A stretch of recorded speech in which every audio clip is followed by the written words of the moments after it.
to my sewing room. We have an exciting show for you today. It's actually called the Wedding Show. Now, I've asked my daughter Joanna to be my guest today to model this lovely wedding dress, which we have had made to kind of share lots of interesting ideas that you can create at home for someone that you love very much on her special day. Before I did this show and before I planned this show, I went to a local bridal shop, just looking at some of the wedding dresses to kind of get an idea, if you want to know the truth, about price as well as about styles, which are really in. I found that the prices ranged anywhere from $800 to $4,000 and up, with the average price at this particular shop being around $1,800 to $2,000. Well, that absolutely blew my mind. So I said, well, for the wedding show, I wanted to put a budget of $100 on the fabrics and the laces and the bridal headpiece. Now, I think most of you think $100 probably sounds a whole lot better than $1,800 or $4,000. So we had to be very careful in shopping for laces. As a matter of fact, we shopped for the laces in the drapery department because they were a lot less expensive and really just very pretty. The style that I chose for this particular show, as you can see, has the lovely traditional neckline that comes around and around in the back, beautiful puff sleeves, the traditional puffy sleeves. And by the way, there's a little bit of netting underneath this sleeve that holds that puffiness up, which is always nice to be sure they don't flop. The dress has the lovely princess front with the lace going down into the V, and we chose a very simple and very inexpensive bridal satin for the dress. And the dress at the bottom has a lovely lace that goes all the way around the back. Since we were trying to be very careful with our budget, what we did was to choose a long train, which gives the effect of something very wonderful, but yet since we didn't use expensive materials, it really wasn't too expensive. The train on this dress is probably goes maybe 3 feet behind Joanna when she walks. Another place that I think you can really spend a fortune if you go to the store and buy it is on a veil. If you were going to make just one item for the wedding and you really didn't want to make the dress, I would beg of you to please make the veil. They are so easy to make and so inexpensive. Joanna, if you would turn around here, please, let me show them this veil. People, this veil would be $300 or $400 if you got it at the store. And let me say this, the little crown that goes around her head, I think was maybe $25. And of course, this tulle cost nearly nothing. And it's very easy to make. This one has a double layer. It has the long cathedral length part on the main part of the veil. And then we have a double layer right here. And this is what I call the poof. Okay, you can turn around, sweetie. Now, the poof is very easy to make, and the veil is very easy to make. All I do is fold over as much as I want for the poof. In this case, it's about a yard, I guess, for the poof. So I folded it over all the way across the netting, and it is so simple, you just won't believe it. Once again, you simply gather it in. Now, of course, since I'm on camera, don't you know, this one will probably not even gather right, but you get the idea. You gather it all in and then hold it here, and you can either just run some stitches through there, or for that matter, you can just hold it. And then you hot glue gun it, or probably stitching is what I would do for a wedding. You can stitch it over that lovely headpiece, and then you have your veil with the second area that hangs down like this. Now, that is one place you can really cut cost and have something perfectly beautiful for your wedding also. Another thing that we were talking about is whether to use white or ecru. As I looked through the bridal magazines and as I looked in this store-bought bridal shop I went to, I found about half and half, about half white and about half ecru. Since Joanna has the beautiful blue eyes and honey blonde hair, ecru seems to be her best color. So for the show and for this dress, I did choose the bridal white. Really, this one is almost an ecru rather than an ivory. It's a color I think is awfully pretty for weddings today. And of course, on my favorite daughter, I think it's very pretty on her too. Now, we have some exciting techniques for you for this show. Actually, we have the most exciting technique called log cabin lace. One quick statement. Not only do we have fun sewing for the bride, for weddings, we have so much fun doing the little flower girls and the wedding attendants' clothes. If you love to sew, a wedding is absolutely the most wonderful time in the world for you to get the sewing machine and your creativity all pulled out. would you please go to the technique boards with me while I share with you the absolutely incredibly wonderful technique, log cabin lace.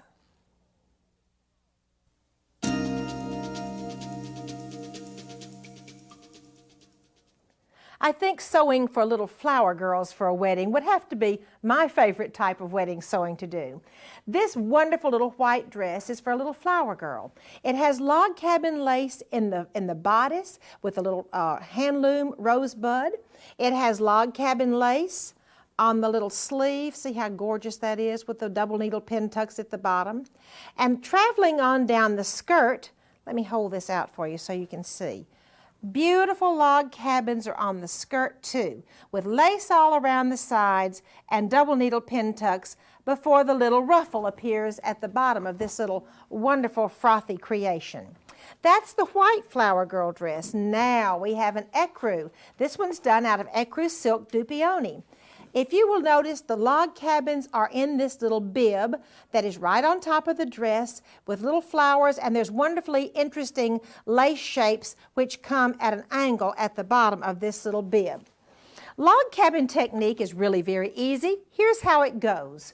First of all, I use Swiss hand loom. This hand loom, and by the way, these numbers are drawn on here for you to see that there's 4 different sides. We didn't come from the factory like this. Okay, the Swiss hand looms have little rosebuds. First step is to put lace on one side and then cut the pieces apart where the lines are drawn. Okay, we end up with a piece like this that has lace on one side. The next step is to take 3 of these pieces and stitch lace down 3 sides, and then I'm going to clip them apart, which means I'll have a piece that looks like this with lace on 2 sides. Coming on down to the next illustration, I have stitched lace on the 3rd side, always stitching on the long side, so this piece of lace has been attached, and then they come over here and stitch lace on the 4th side. And the final step for making the log cabin is entredeaux on either side. This is really very easy and fun to do. And I started to say, come on over to the sewing machine. However, today it's come on over to the serger, where I have invited the lady who invented this technique and made those beautiful dresses over there to come be my guest. Claudia Newton, welcome to the show. Thank you for inviting me, Martha. It's a pleasure to be here. What I'd like to talk about now is a little bit more detail on how to make these squares. If you look at them, you can see that we have tiny pieces of lace on all 4 sides here, but we're not going to work with those little bitty pieces. They're too hard to handle. What we're going to do is make these blocks, and as we make a new side on each one, we're going to sew them onto a long strip of lace before we cut them apart. The first thing you have to do is to decide whether you're going to use a sewing machine or a serger. It can be done either way. If you do it on a sewing machine, you would use a zigzag and then trim off your tails. But I've chosen to use a serger today. The rolled hem is great to use. It finishes it neatly, and it'll help cut off part of the lace ends for me. I've chosen to use a flowered embroidered insertion for my first piece. The centers can be cut apart and leave little flowers in the center of each piece when you're finished. I'm simply going to put a piece of lace right sides together on this and serge my first seam. So let's serge a little bit. Straighten it up.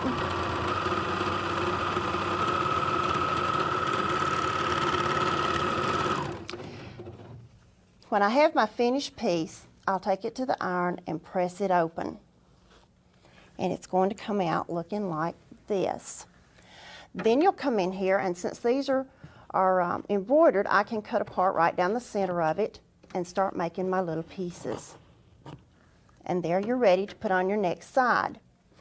Now what you want to do is to line these up, all going in one direction. I'm going to stack them up just the way I finished sewing them with this lace on the inside next to my sewing machine. If I go around in a 1, 2, 3, 4 motion like we did before, I started right here, so my second piece is going to go right down here on this edge. What I'm going to do is to turn that edge toward my machine. Then I put my next piece of lace right side up under the serger because I want to sew these right sides together. To get this with the right side together, I'm going to flip it toward me like that, and I'm ready to sew. You're going to chain sew these by running it straight through. When I'm almost to the end, I'm going to stop and put my next piece on, but you leave a little space in there so that when you trim it, it'll be easy to have it straight. When this is finished, let me get it out. I'm going to do it just like I did the first one. Go to the ironing board, you'll press it open, and then cut them apart. Martha, I'm going to do that one more time just so they can get it straight. This is the last piece I sewed, so I have them all stacked up next to my serger. I know that I'm going around here for my next one, so I turn it to face the machine. Then I take my piece of lace, put it under here. I'm going to turn this toward me so that they're wrong side up. I'll lay it on here, right sides together, and serge. You keep doing that all the way around until you wind up with a strip like that. When you cut it apart, you have lace on all four sides. If that's not as big as you want it, you just start all over, put another piece of lace around on that first side that you had, like that, and you keep going until the lace is all the way around on your finished block and it's as big as you want it to be. That's how easy it Claudia, is. that is just fascinating. Thank you. Thank you so much. And now we have a little doll who is going to show you her log cabin trimmed dress.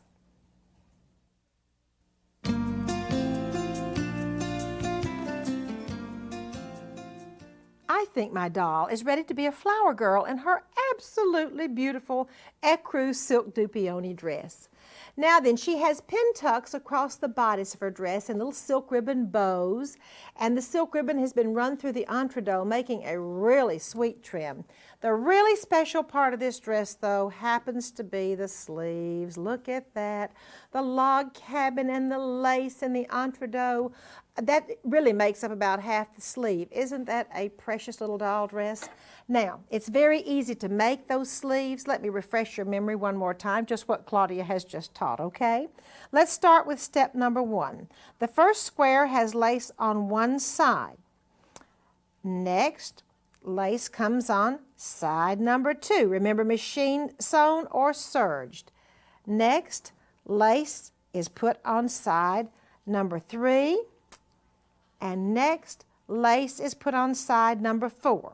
Now, I would like to make this even wider, so I'm going to go ahead and start putting another piece of lace in order to make this log cabin wider. So I'll put, this time I have beading and more lace, and then we're going to go ahead and add some more pieces. Now, I have a really nice size square for my doll. Next, I'm going to do double needle pin tucks on the organdy. This is a cute technique. Let me share it with you because we've used it on a lot of our doll dresses.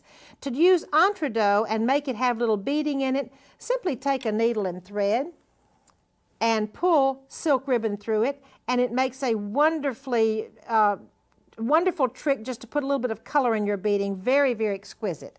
Now, after the whole pieces are put together with the log cabin and the pin tucks, I go ahead and trace off my whole sleeve. In other words, I have created a new piece of fabric. I trace off my whole sleeve and cut it out, and then I have a sleeve to treat exactly as if it were just a plain fabric sleeve. In other words, I created a new piece of fabric. We have a beautiful wedding pillow for you with the most gorgeous roses on it I have ever seen, and that is to use either for your ring bearer pillow or to decorate your home.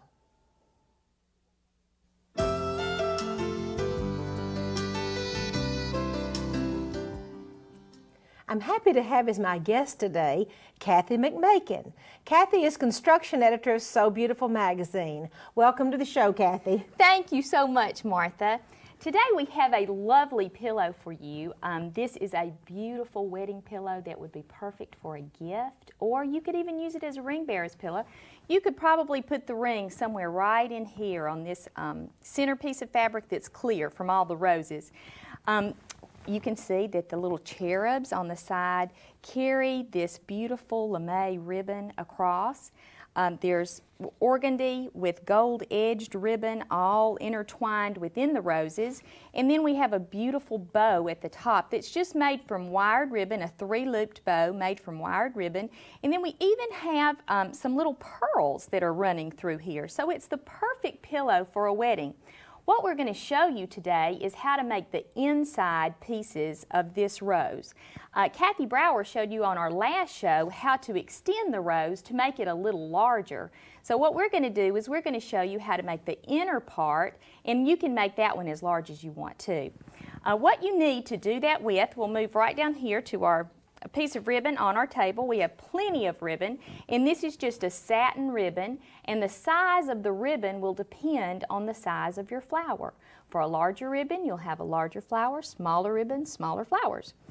The first thing you're going to do is you're going to take your piece of ribbon and you're going to have about a 2 or 3 inch tail on your ribbon. So this is our tail right here on our ribbon, and you'll take that tail and you'll fold it down so that we create a 90-degree angle right there, okay?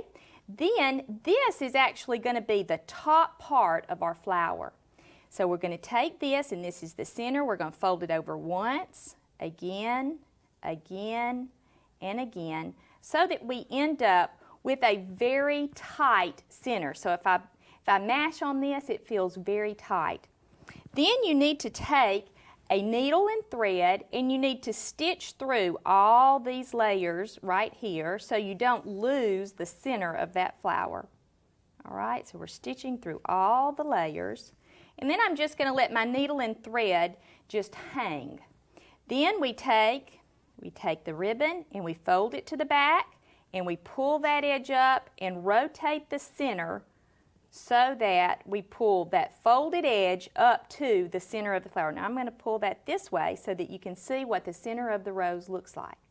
Then you just continue on, and then we fold back again and rotate, okay, and fold back again and rotate, and fold back again and rotate.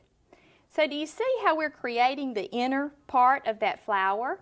And now all you have to do is take your needle and thread that you have left hanging, and then you will just stitch through all those layers again. Then after you get that done, then you can just continue making this flower as large as possible. And I will tell you that the looser you make it as you get toward the outer edges, the prettier it will be. The inside edge is made very tight and then loosen up as you go out, because your flower petals loosen up as you go out. Well, that is absolutely fascinating, Kathy. Thank you so much for being here. You're very welcome. Next, we have a really, really wonderful wedding craft for you.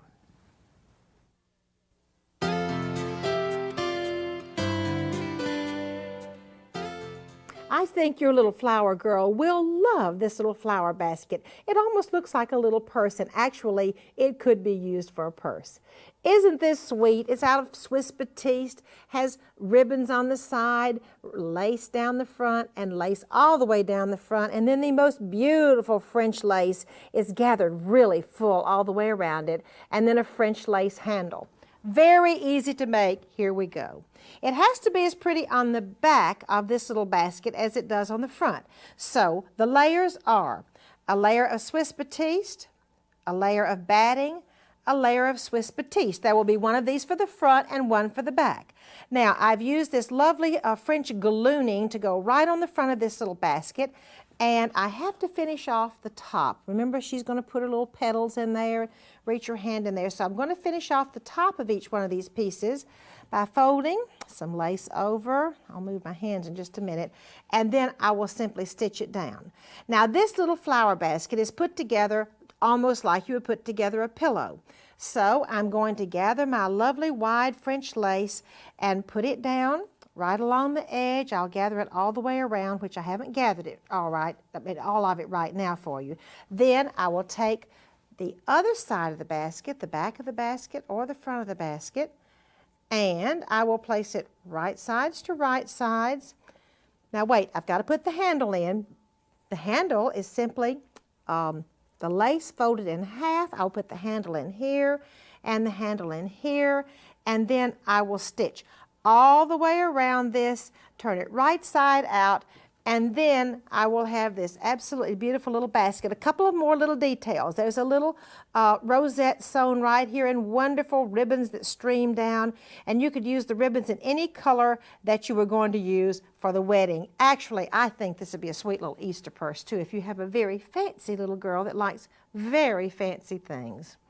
Next, we have a wedding quilt square for you.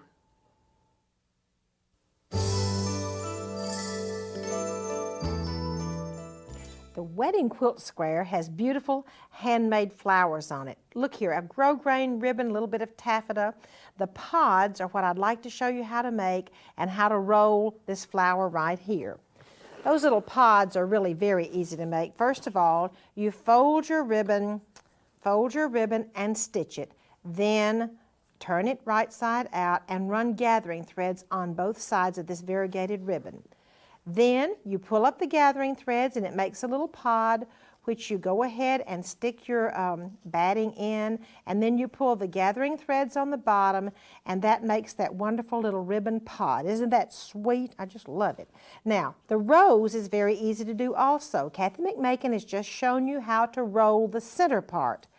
After rolling the center part, you simply put your gathering rows at the bottom and guess what? Pull those gathering rows, gather it up after putting the gathering rows on the bottom, gather it up, and then continue to roll your rows. It does not need to be rolled real tightly if it's going to be an open rose like the one we had on the quilt. Here is one where we've put lace in at the bottom before we gathered it, and let me show you another quick trick. This one is stitched onto kind of a buckram, and you just stitch it along as you go along, and that will hold your rose in place. Just stitch it by hand. Isn't that a beautiful rose? All right, your little pod and your little rose, and if you would like to put lace in the rose, that's exactly how you do it. I'd like to invite you to come up to my attic, where I have a beautiful antique wedding dress to share with you.